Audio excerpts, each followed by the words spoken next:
যশোরের অভয়নগরে বৈষম্য বিরোধী ছাত্র আন্দোলনের একটি কমিটি ঘোষণা করা হয়েছে।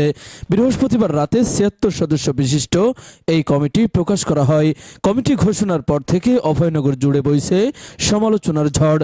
জেলা বৈষম্য বিরোধী ছাত্র আন্দোলনের আহ্বায়ক রাশেদ খান, মুখ্য সংগঠক আল মামুন লিখন ও মুখপাত্র ফাহিম আল ফাত্তাহ স্বাক্ষরিত এই কমিটিতে জনৈক মেহেদী হাসানকে আহ্বায়ক ও অলিদা অর্পা নামের একজনকে সদস্য সচিব করা হয়েছে। মুখ্য সংগঠক রাকিব পাটোয়ারি ও মুখপাত্র করা হয়েছে সিয়াম হোসেনকে।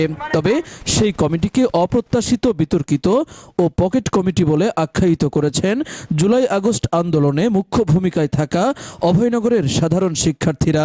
ভাই মেনলি আমি অপূর্ব শাহ। আমি 18 তারিখ থেকে 5 তারিখ পর্যন্ত আন্দোলনে সম্মুখে ছিলাম এবং 18 তারিখে মাইরেও খেয়েছি। মায়ের খেয়ে ইভেন্ট আমি হাইলাইটও হয়েছি, কিন্তু এখানে যে কমিটিটা হয়েছে, কমিটিতে আমার কোনো নাম তো দূরের কথা, আমার কোনো উল্লেখই নেই।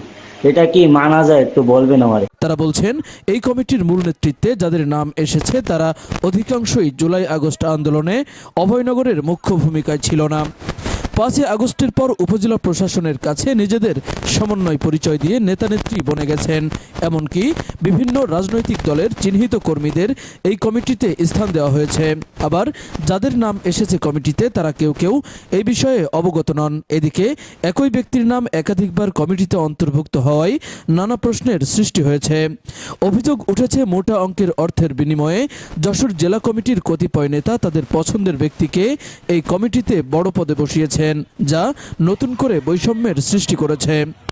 আন্দোলনের সক্রিয় অংশগ্রহণকারী একাধিক ব্যক্তি বিস্ময় প্রকাশ করে বলেন, যারা অভয়নগরের আন্দোলনে কোনো ভূমিকা রাখেনি তারা কিভাবে নেতৃত্বে এলো। কমিটির মুখ্য সংগঠক রাকিব পাটোয়ারি এই কমিটি প্রত্যাখ্যান করে সামাজিক যোগাযোগ মাধ্যমে একাধিক স্ট্যাটাস দিয়েছেন। এ ব্যাপারে জানতে যশোর জেলা কমিটির আহ্বায়ক রাশেদ খানের মুঠোফোনে একাধিকবার কল করা হলেও তার ফোনটি বন্ধ পাওয়া গেছে। এছাড়াও জেলা কমিটির মুখ্য সংগঠক আল মামুন লিখন ও মুখপাত্র ফাহিম আল ফাত্তাহকে একাধিকবার ফোন করা হলেও তারা ফোন রিসিভ করেননি। ডেস্ক রিপোর্ট, খবর অভয়নগর। আপনি কি উন্নত মানের ব্র্যান্ড হাতিম ফার্নিচারের আসবাবপত্র কিনতে চান? তাহলে এখনই চলে আসুন হাতিম ফার্নিচারের নওপাড়া শোরুমে, পীরবাড়ি সংলগ্ন নওপাড়া, অভয়নগর, যশোর। এখানে পাচ্ছেন সোফা সেট, আলমারি, ড্রেসিং টেবিল, ডাইনিং টেবিল, খাট, পালং, চেয়ার সহ যাবতীয় ফার্নিচার।